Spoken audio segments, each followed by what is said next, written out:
Parlons ensemble un petit peu des sanctions et des jours qui viennent de passer après cette fameuse finale de Cannes. Bon, on a entendu tout et n'importe quoi pendant cette dizaine de jours. On a entendu que le Sénégal pouvait risquer de pas aller au mondial. On a entendu des amendes records de 20 millions de dollars pour la fédération, une suspension de 5 ans pour Pape Thio, la finale de Cannes à rejouer, voire même donnée pour le Maroc. Bon, on a eu beaucoup de fantasmes, il y a eu beaucoup de rumeurs. Au final, on est très très loin de ce bilan un peu apocalyptique pour le Sénégal.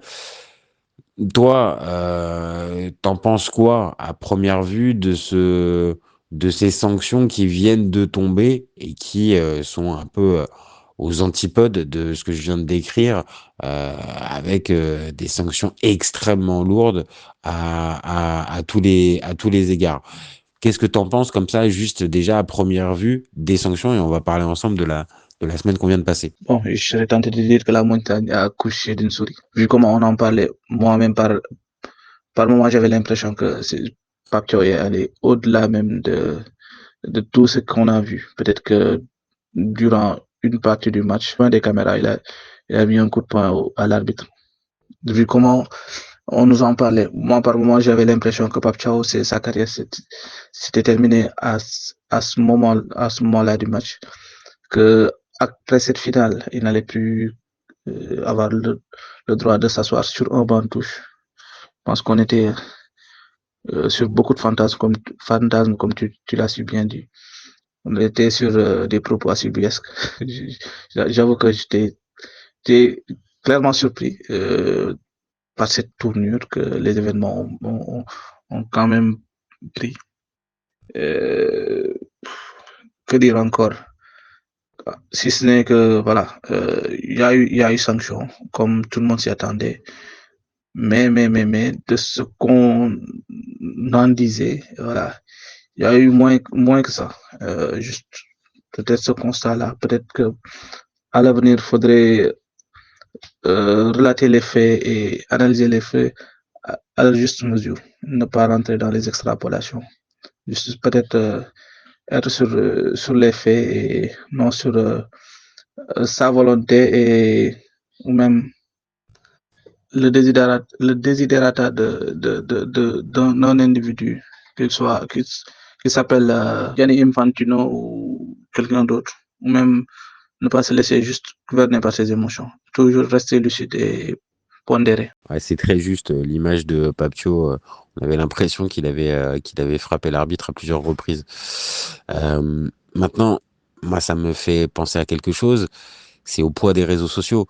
Est-ce que pour toi, comme pour beaucoup sur cette chaîne, tu penses que les réseaux sociaux ont amplifié et ont créé, on va dire, ce climat complètement dingue, faut être très clair, autour du traitement de cette finale de Cannes.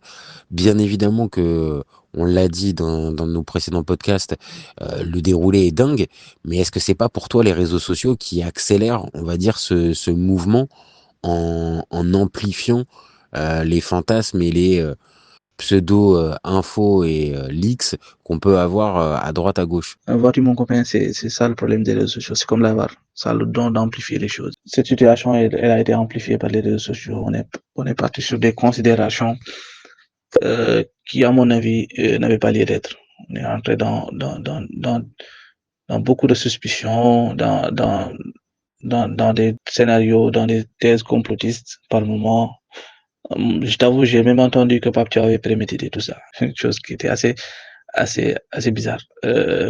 Prévoir toute cette situation, les erreurs d'arbitrage, le penalty sifflé à la dernière minute, sortir puis revenir. Bref, c'est assez bizarre comme situation. Et je t'avoue que certes, il a fait une erreur. Certes, il ne devait pas sortir. Mais j'aimerais pas être à sa place. Après le match, il s'est pris un bashing, un lynchage médiatique Et encore sur les réseaux sociaux, j'avais l'impression que voilà, le mec, on l'avait cloué sur le pilori. À chaque passage, à chaque prise de parole, c'était ouais, le mec c'est un hypocrite, le mec c'est un gars antisportif. Bref, c'était du bashing sur un gars que je vais, je vais dire les termes, personne ne connaît à part, à part peut-être sa famille et ses amis proches. Nous-mêmes, Sénégalais, on a appris à le connaître récemment. C'était un ancien joueur, mais voilà, c'est quelqu'un de très discret, très discret. Voilà, Pape Thiaw, on le connaît, mais de loin, de loin. C'est à travers l'équipe nationale et le fait qu'il coach cette équipe qu'on a quand même eu à avoir des informations sur lui et même son comportement en a surpris plus d'un. On le voyait pas ainsi, on le voyait pas aussi rebelle, pour dire vrai. Je pense que le climat de suspicion, il est parti d'avant la canne et les réseaux sociaux l'ont alimenté. Et il y a eu toutes les thèses possibles, toutes les thèses complotistes possibles aussi durant la canne. Et même après, malheureusement, il y a eu des dérapages, voilà, euh, beaucoup de dérapages. Bon, je préfère pas rentrer dans les détails parce que ça n'en vaut pas la peine. Je préfère retenir les bonnes choses. Peut-être le truc qui m'a beaucoup fait rire, c'est qu'à un moment donné, et je vais finir par ça, Pape Thiaw, il est rentré malgré lui dans un conflit géopolitique. Parce qu'en conférence de presse, il a juste dit que le Chan organisé par l'Algérie s'était bien déroulé. En parlant de la CAN, il avait pourtant dit que la CAN s'était bien déroulée et que jusque-là, il n'y avait pas de problème, qu'ils avaient eu un accueil voilà, digne de ce nom, qu'ils se sentaient bien à Tanger et tout, qu'ils étaient bien accueillis. Chose qu'il avait déjà dit euh, avant, avant de quitter l'hôtel. Ils avaient fait un très beau témoignage qui est déjà disponible sur les réseaux sociaux. Après, malgré lui, il est rentré dans une bataille géopolitique entre certains Algériens et certains Marocains. Certains Marocains lui reprochaient d'avoir pris position pour l'Algérie, alors que le gars, peut-être, n'est même pas au courant, à l'image de beaucoup de Sénégalais, de ce qu'il y a comme tension entre ces deux pays. C'était juste une parenthèse pour t'expliquer à quel point le moment était assez bizarre. Ouais, c'est ça le problème, c'est qu'en fait, on donne une espèce de symbolique supérieure à cette canne et on en vient à des conclusions, comme tu l'as dit, soit géopolitiques ou diplomatiques entre les pays, alors qu'on parle d'un match de foot. Alors on le sait, hein, le football rend complètement fou à certains endroits et fait faire des choses folles à des gens très rationnels. Ça, on le sait, c'est pas d'aujourd'hui que ça existe. Maintenant, de prendre ces proportions-là et voilà, comme tu as dit, imaginer que Papio, il avait tout orchestré de son, dans son, on va dire dans son imagination. Ouais, ça me paraît quand même un peu trop gros. Et c'est toujours pareil. On voit ce type d'informations. On n'est pas obligé forcément de les prendre pour argent comptant même quand on est supporter et que on est déçu par une défaite ou ce genre de choses-là. Je pense qu'à certains endroits, il faut essayer de garder un tout petit peu sa raison et mettre de côté son, son, son côté supporter pour, on va dire, gagner un tout petit peu en honnêteté, pardon. Ça permettrait d'éviter d'avoir des semaines comme on vient de passer, parce que voilà, faut être très clair. Moi, c'est ma sensation. Je pense que ça va laisser des traces, quoi qu'il arrive, même si on le sait, le peuple marocain et le peuple sénégalais entretiennent des liens qui datent pas d'aujourd'hui. Malheureusement, j'ai peur que là, ce qui est en train de se passer et de se produire va avoir des conséquences un peu irréversibles entre les deux pays. C'est ta sensation, toi, toi sur place, ou tu penses que ça va redescendre avec le temps et on va dire avec le temps qui passe. Je ne cache pas que par moments, c'est parti dans des trucs assez regrettables, à des degrés vraiment, vraiment regrettables. Et par moments, j'ai eu l'impression qu'on a failli franchir le Rubicon. Heureusement que ça semble se tasser petit à petit, mais voilà, il y a eu des mots, il y a eu beaucoup de mots qui se sont dits. J'espère que voilà, c'est resté sur le coup de la colère. Certaines paroles aussi blessantes qu'elles puissent être. Bon, je dirais pas peuvent se comprendre, mais voilà, tu comprendras parfaitement là où je veux en venir. On peut, on peut ne pas comprendre, ne pas excuser, mais mettre sur le coup de la colère et avancer. Bon, aussi blessante qu'elle puisse être, je pense que c'est l'attitude à adopter. Je pense que beaucoup de choses se sont dites et c'est assez regrettable.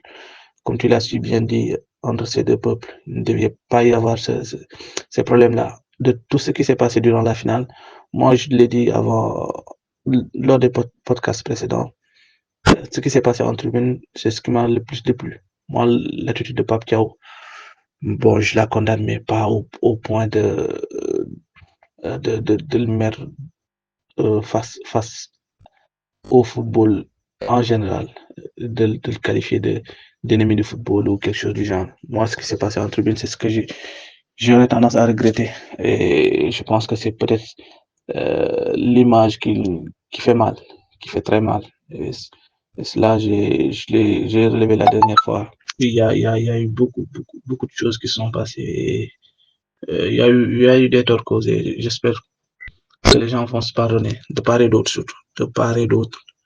Voilà, et on saura avancer. Parce que, comme je l'ai dit, depuis l'avant-match, le Sénégal et le Maroc sont deux peuples frères. Euh, le football ne doit pas diviser ces peuples.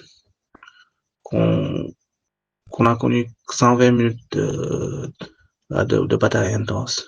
Qu'il y a eu un vainqueur, mais au fond, le seul vainqueur, c'est le football africain. Le seul vainqueur, c'est l'Afrique en général. Ce fut une fête du football africain. Elle a été gâchée par des événements regrettables, mais je pense que ce sont des leçons à tirer pour le futur. Qu'à l'avenir, il n'y ait plus de scènes de ce genre. Et je pense que d'une partie comme de l'autre, euh, on saura tirer les leçons. On saura tirer les leçons. On saura se pardonner les mots et les actes. C'est le plus important. Qu'on garde toujours cette fraternité. C'est vrai que je ne saurais te dire que oui, il y aura des séquelles, oui, il y aura pas de séquelles, oui, on avancera, non, on n'avancera pas, il restera toujours cette amertume, cette colère, d'une part, où, voilà, c'est assez confus, je ne saurais te dire catégoriquement de quoi il adviendra, mais je veux positiviser et je veux quand même rester sur une image où, euh, au-delà du football, les êtres humains sauront se prendre la main dans la main et avancer. Ah, c'est ça aussi qu'on aime. Et ça doit être aussi ça, le football. Ça doit être aussi vecteur de paix, de fraternité, et comme tu l'as dit, de rassemblement entre les peuples et les individus. Donc, sans forcément faire les naïfs et les pacifistes euh, un peu, euh, un peu idéalistes, je pense que on peut quand même aussi nuancer et revenir aussi à la base, qui est qu'un match de foot, comme on vient de le dire, ça peut plutôt nous rapprocher plutôt que nous diviser, et de pas, je pense, surreprésenter et demander au football on va dire, régler soit certains problèmes, ou au contraire être un synonyme de solution pour pour des problématiques qui sont bien différentes et qui sont bien plus complexes. Donc, je pense un peu c'est le sens de ce débat, c'est essayer de remettre un petit peu les choses en perspective. On le dit depuis tout à l'heure, Oui, Papio, son attitude en tant qu'éducateur, elle est pas bonne. Donc c'est pour ça aussi qu'il prend une amende plus importante que les autres joueurs et tout ça. Oui, c'est pas un exemple à donner et je pense que pour on va dire le message qui est renvoyé, c'est logique que ça soit lui qui soit le plus sanctionné, euh, malgré ce qu'on a dit tout à l'heure, qu'on l'aime bien et que c'est un coach d'avenir et avec des valeurs. Voilà, là on est obligé on est obligé d'aller dans le sens de la commission de discipline. Il fallait le sanctionner, il l'a été. Bon, maintenant on pourrait peut-être passer à autre chose. Malheureusement, j'ai l'impression qu'on va partir encore sur des recours à droite, à gauche, pour essayer de faire baisser encore les sanctions. Mais ça va continuer d'alimenter les fantasmes et les rumeurs pendant les prochains jours et les prochaines semaines. Moi, j'avoue, j'ai envie qu'une bonne fois pour toutes, ça soit définitivement entériné, que les décisions elles soient définitivement entérinées et qu'on passe définitivement à autre chose. Parce que de cette CAN 2025, il y a autre chose à retirer que juste ces polémiques de l'arbitrage et de cette finale.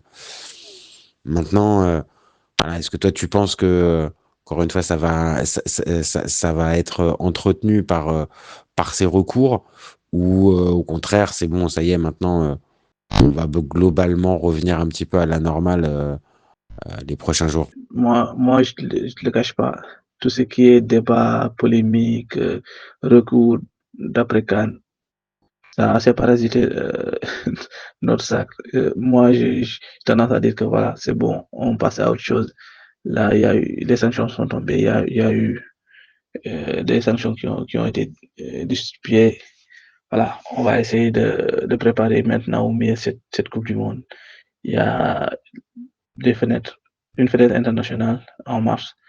Il faudra être au rendez-vous pour mieux préparer cette canne et passer à autre chose. Je pense que c'est peut-être bon sentiment du moment. Là, Pape Thiaw, on l'a assez démonté sur certains plateaux et c'est pas des Marocains qui l'ont fait. C'est une certaine presse. Je t'invite à suivre mon regard. Peut-être qu'il trouvait assez intéressant de voir le Sénégal se faire sanctionner. Peut-être. Voilà. Là, on s'est fait sanctionner. Il y avait cette nécessité de ne pas créer une jurisprudence, un Pape Thiaw. Bien vrai qu'il y avait des faits semblables qui se sont déroulés avant, mais c'était le moment de euh, marquer le coup parce que là, voilà, c'est un éducateur, mais aussi ne perdons pas d'esprit que c'est un jeune coach. En plus, c'est un être humain qui a des sensations qui, avec le temps, je lui conseillerais de savoir par moment raison garder, être dans une meilleure maîtrise de ses émotions. Là, c'est un être humain qui a cédé face à ses émotions, mais qui n'est pas allé vers des extrêmes, genre agresser quelqu'un. Non, il a juste agi de façon peut-être inadéquate à ce moment clé du match. Juste ça. Ne pas le mettre sur un niveau voilà, disproportionné. Après, pour ce qui est des joueurs, normalement, pour Ilimandia et Ismaël Sarr, ce sera un peu compliqué pour le Sénégal, je t'avoue. Ce sera peut-être après le mondial, il y aura des éliminatoires pour le compte de la CAN, 2 matchs. Sans eux, en plus, ce sera certainement sans Sadio Mané. 3 joueurs offensifs, là, ta ligne d'attaque qui est décimée carrément. Espérons que à cette période-là, Mbaye sera en bonne santé, en bonne forme physique. De même que Sabaly, parce que ce sont les deux seuls rescapés et possibles titulaires qu'on aura. Après, bon, j'espère aussi que Hassan Diao sera, sera, sera disponible à cette période aussi. Après la Coupe du Monde, j'espère bien le revoir en sélection ou même avant, s'il réussit quand même à surmonter ses blessures. Après, il y a des joueurs que je, comme le jeune Diakon, qui a fait du mal à Marseille hier, qui est d'origine sénégalaise. Je pense que voilà, des joueurs comme ça seraient intéressants dans cette optique des éliminatoires pour renforcer le groupe. Au moins, on aura quelques cadres sur le côté. Voilà, c'est peut-être la petite inquiétude au-delà des matchs de suspension de Pape Thiaw qui, en principe, ne concerneront que les matchs éliminatoires de la CAN. Bon. L'un dans l'autre, j'espère que voilà, le débat sur tout ce qui est sanctions polémiques liées à la CAN, il est clos pour de bon. Voilà, c'est mon souhait qu'on puisse clôturer cela, que les supporters sénégalais qui se trouvent là-bas aussi au Maroc puissent avoir un procès équitable et que voilà, on puisse passer à autre chose pour de bon, qu'on puisse parler enfin de football, de tactique, de technique et voilà, de Coupe du Monde, qu'on puisse se projeter tranquillement dessus. Voilà, c'est juste mon souhait. Là, si je devais conseiller à la fédération, je leur dirais surtout, bon, qu'on essaie de payer les, les, les, les amendes, enfin, les amendes, et qu'on passe à autre chose. Si au niveau des prix, on peut mettre une somme de côté pour payer les amendes. Voilà, c'est bon. On paye ces amendes et on passe à autre chose.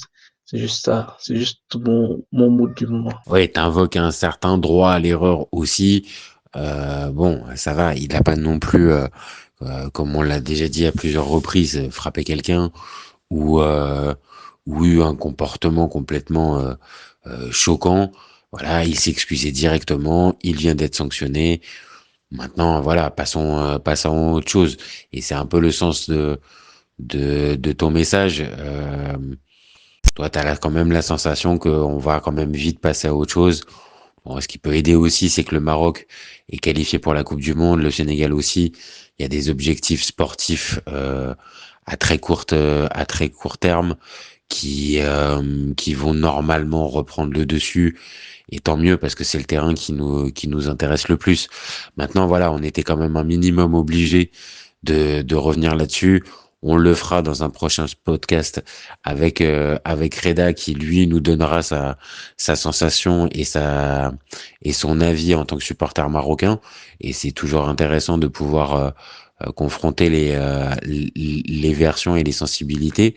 Mais voilà, en tout cas, vu du Sénégal, c'est quand même beaucoup de bruit pour rien. Et bon, est-ce que on peut dire des grandes phrases comme le football en est sorti gagnant? J'en sais rien. Maintenant, place au terrain, et je pense on va être assez d'accord là-dessus. Donc voilà, on a été assez clair, je pense, sur le sujet, mon copain. Bon, je pense que là, maintenant, on va pouvoir se concentrer sur d'autres perspectives. Qu'est-ce que t'en penses? Bon, avant de vraiment terminer ce podcast, je crois que tu avais un dernier mot à placer sur Paptio et sur le traitement médiatique qu'il a reçu durant les derniers jours. Et c'est quelque chose dont on n'a pas placé dans notre débat. Dis-nous en plus. Alors, merci. Merci pour m'accorder ces minutes-là pour dire ce que je pense d'une certaine presse, plus particulièrement la presse française, qui s'est donné le malin plaisir de s'acharner sur le pauvre Pape Thiaw. On l'a si bien dit. C'était une erreur, mais il n'avait pas quand même agressé un arbitre ou fait un acte de violence à l'égard de quelqu'un. Après, il y a aussi le non moins intelligent Adérami qui s'est permis de l'insulter sur les réseaux sociaux, le traiter de tous les noms, alors qu'il ne le connaît pas, pour se retrouver à verser dans des explications pour clarifier que voilà, il n'avait rien contre le Sénégal, qu'il avait des copains sénégalais, la phrase classique. Voilà, j'aurais tendance à lui dire de se taire. Déjà, c'était pas le plus intelligent sur un terrain de foot ou à l'extérieur. Donc, il n'a pas de leçon à donner à qui que ce soit. Aussi à la presse française, les directeurs de la bonne séance sur les plateaux, ça va à un moment donné. Il n'avait pas dit ça des entraîneurs comme Diego Simeone et autres qui avaient quand même eu à faire des gestes inappropriés, parfois obscènes. Il n'avait pas eu ce traitement de faveur-là, ce bashing intense sur eux. Donc, où se trouve le problème? Par moment, le mec s'est excusé. Parce que ça, c'est bon. Il n'y a plus à revenir et radoter des bêtises sur lui encore une fois.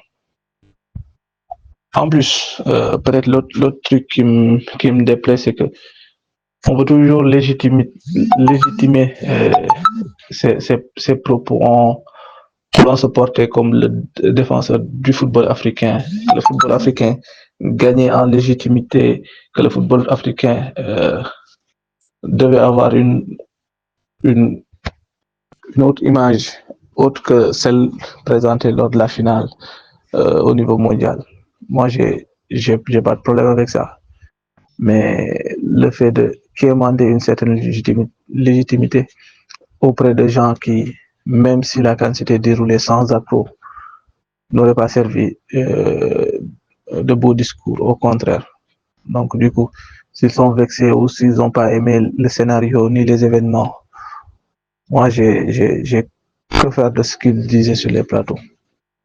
C'est juste ça. Peut-être que c'est violent, mais c'est mon ressenti. C'est peut-être ce qui m'a, au-delà de tout ce qui a été dit, déplu dans ce moment. Après, il y a eu la sortie du président des arbitres. Je pense que Mouched Dalla, l'arbitre de la finale, en écoutant le président des arbitres de la commission arbitrage de la CAF, je comprends mieux d'où vient le problème. Le monsieur, il indexe directement les serviettes en disant que c'était pas un élément du jeu. Voilà, si cette serviette pouvait être source de problème, fallait la sortir de l'ère du jeu. Alors, si un tel monsieur dirige l'arbitrage africain, il ne faut pas s'attendre à des exploits. C'était juste ça, mais deux coups de gueule par rapport au traitement médiatique et par rapport à l'arbitrage et surtout au président de la commission arbitre qui quand même a arrêté sa sortie. Voilà, c'était mes deux coups de gueule avant de terminer. Merci de m'accorder ce moment. Ah bah j'ai bien fait de te relancer une dernière fois parce que pour le coup, je partage une partie de ce que tu as dit au niveau de la presse française.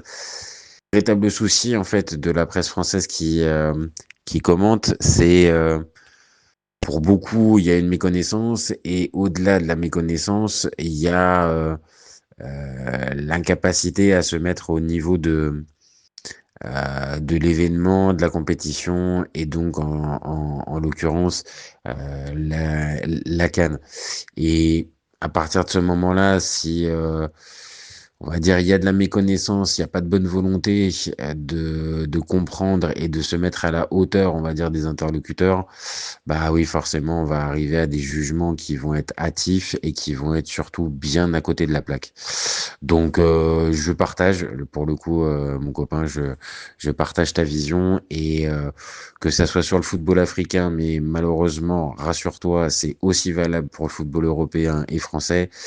Il y a une partie de la presse française qui est pas forcément à écouter quand on parle de foot. Et c'est un peu dommage parce que c'est un peu leur métier. Mais bon, on va pas taper gratuitement dessus, mais quand il faut le dire, eh ben ouais, ses copains, on s'empêche pas de le préciser. Bon, bah merci mon copain. Merci en tout cas d'avoir participé à ce vrai débat sur Papio, sur ses conséquences de la finale de la CAN et donc de ses sanctions. Euh, bon, on a encore fait un, un vrai, euh, un vrai jump vers le Sénégal avec ce podcast. C'est toujours aussi agréable. Et tu le sais, hein, tu reviens quand tu veux, mon copain. Commence à le savoir maintenant. T'es ici chez toi au FC Copain. Merci mon copain, c'est toujours un plaisir de partager avec toi ces débats riches et teintés d'une très grande sagesse. Et à bientôt au FC Copain. Encore merci à toi, mon copain. Et en matière de sagesse, t'es pas mal dans le domaine. Bon, nous, on se retrouve très vite pour un nouvel épisode. N'hésitez pas à commenter, liker, partager. N'hésitez pas non plus à vous abonner. C'est ce qui nous permet de nous donner de la force et ce qui nous donne envie de continuer. Et vous gardez en tête qu'OFC Copains, on est ouvert toute l'année. Ciao les copains. Ciao.